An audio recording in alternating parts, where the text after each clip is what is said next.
In the sunny village of Fadiala, nestled between lush green hills and crossed by a peaceful stream, lived Amadou, a man whose name was known far beyond the borders of his community. A skilled merchant and devout Muslim, he had earned the respect of his people. Each morning, Amadou could be seen heading to the mosque, dressed in his pristine boubou, a confident smile on his face. Amadou was not only respected for his piety, but also for how he had built his family life. His two wives, Aisha and Mariam, were admired women in the village.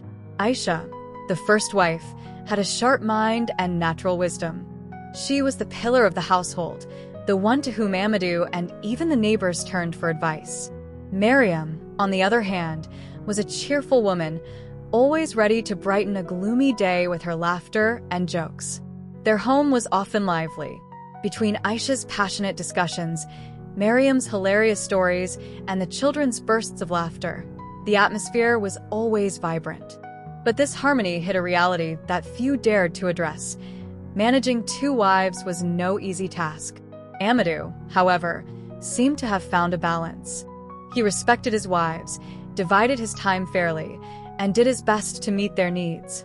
But then, one day, a strange and daring idea crossed Amadou's mind. An idea he had pondered for a long time, inspired by discussions he had heard at the mosque or the market, to take a third wife. One evening, after the evening prayer, Amadou sat in the center of the courtyard, under the shade of the large mango tree that had witnessed several generations of his family grow up. His two wives were busy with their usual tasks. Aisha was sorting millet grains for dinner, while Mariam hummed as she braided their youngest daughter's hair. "My dear wives," Amadou began in a tone meant to be solemn, "I have an important announcement to make." Aisha looked up from her basket, intrigued, while Mariam stopped singing. They moved closer and sat in front of him. Amadou cleared his throat slightly, searching for his words. "Here it is," he started. "Allah has blessed us.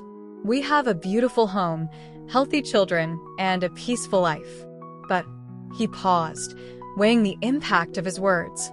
"But," Aisha repeated, a hint of suspicion in her voice.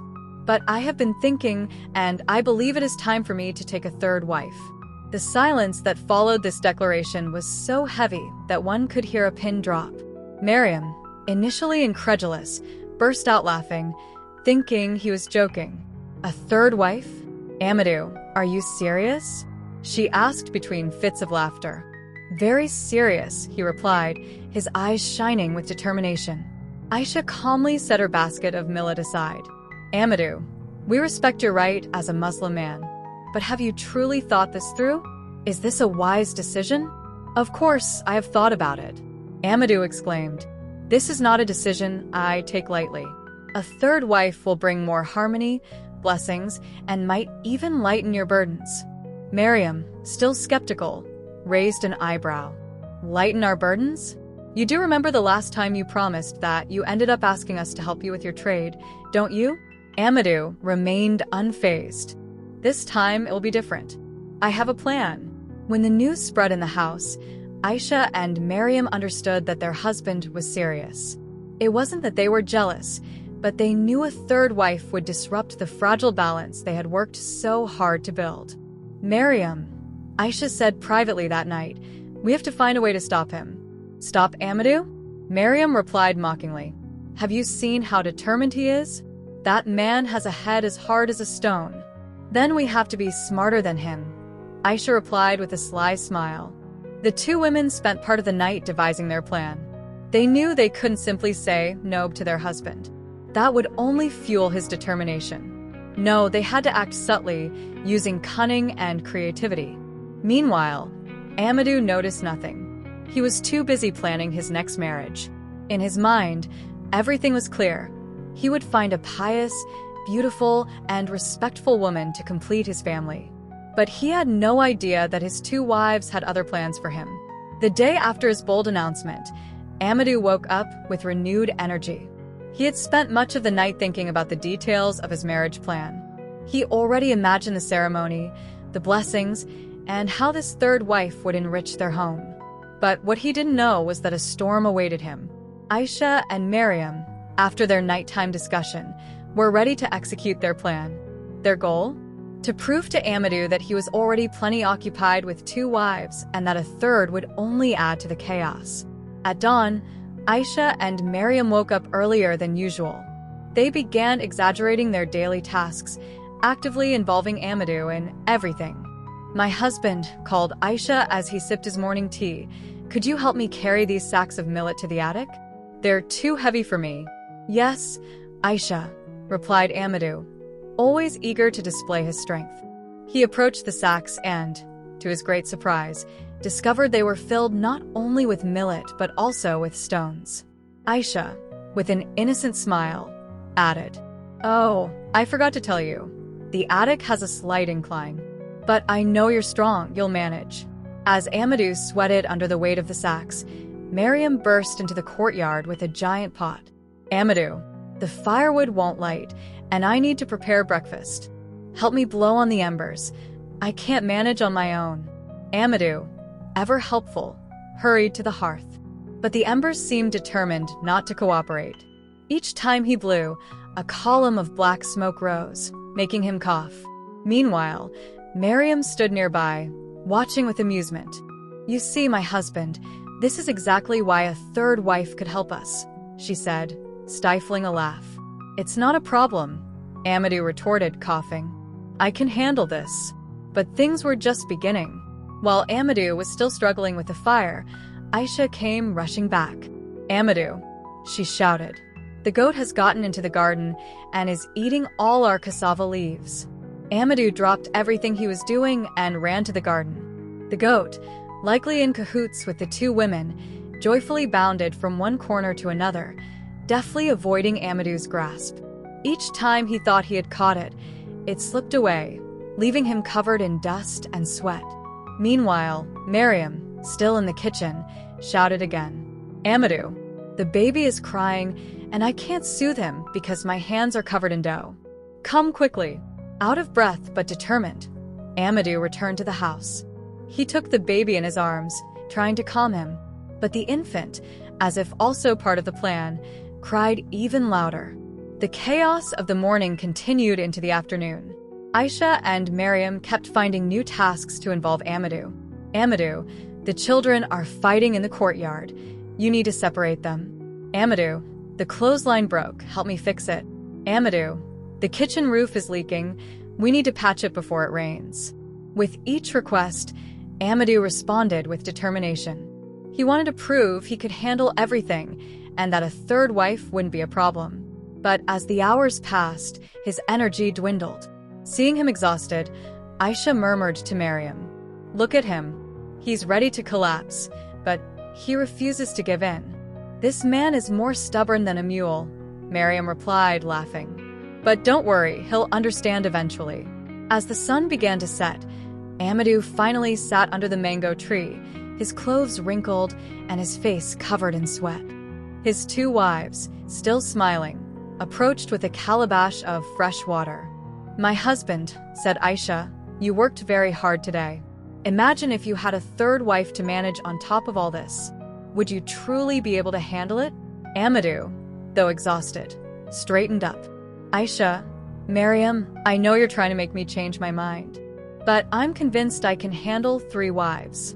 Today was a tough day, but that doesn't mean I'll give up." The 2 women exchanged a knowing glance. Their husband might be worn out, but his determination remained unshaken. Aware that Amadou wouldn't relent so easily, Aisha and Miriam decided to take things to the next level. For this, they enlisted Fatou, a distant cousin known for her mischievous nature and talent for acting. Fatou had a flamboyant personality that matched her vibrant outfits, making her the perfect ally for their plan. "Fatou," said Aisha, meeting her in a secluded corner of the market, "we need you for a very special mission." "Whatever you need, my sisters," replied Fatou with a mischievous smile. "Especially if it's to teach that man who wants a third wife a lesson." The plan was simple. Fatou would pose as an interested suitor, but demand such outrageous conditions that Amadou would be forced to think twice. A few days later, while Amadou was tending to his grain business at the market, Fatou made a grand entrance. She wore a large, colorful wrapper, a shimmering headscarf, and gold bracelets that jingled with every move. Her theatrical demeanor immediately drew attention. "Salam alaikum, Amadou," she said, approaching with a radiant smile. "I heard you're looking for a third wife." Amadou, surprised but flattered, replied, "Yes, indeed. Are you interested?" Fatou pretended to think, placing a finger on her chin as if evaluating a purchase. "Maybe. But before giving my answer, I need to make sure you can meet my needs." Amadou, confident, straightened up. "What are these needs?" Fatou took a deep breath and then listed. "First, I want a separate house. Not just a room, but an entire house. With a large yard for my goats and a garden for my favorite flowers." Amadou, though surprised, nodded. "That can be arranged." "Continue." "Next, I want 10 new dresses every month, all sewn with the finest fabrics. And each dress must come with matching jewelry." Amadou swallowed hard, but didn't want to appear weak. "That's a bit excessive, but we'll see what we can do." Fatou, seeing that he was still holding on, decided to raise the stakes. "Very well," she said with a smile, "but that's not all. Every Friday, I want you to take me to the market to buy the rarest spices. And every month, I want a party held in my honor, with musicians and dancers." Amadou, this time, couldn't hide his unease. He wiped his forehead as if trying to chase away a bad dream. "A party every month? But why?" "Because I'm special," Fatou replied with a wink. "And if you want me, you must treat me like a queen." Fatou, seeing that Amadou hesitated, added one last request. "Oh, I almost forgot. I want a white horse to travel around the village. I won't walk anymore, except to pray." This time, Amadou lost his composure. "A white horse? But Fatou, do you know how much that costs?" Fatou shrugged. "Amadou, if you can't meet my needs, then I'm afraid I'm not the woman for you." Amadou, caught off guard, tried to negotiate. "Fatou, maybe we can start with more modest requests and increase over time." But Fatou stood up abruptly, perfectly playing the role of the offended. "Modest?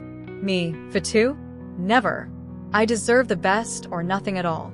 She turned on her heels and walked away, leaving Amadou stunned. Here it is, the end of the first part of our story. Will Amadou give up on his plan for a third wife? Find out in the second part. Subscribe so you don't miss the next episode. The story is just beginning. If you want to know the release date of the second part, just write second part in the comments and I'll reply with all the details. Come on, I'm waiting for you in the comments.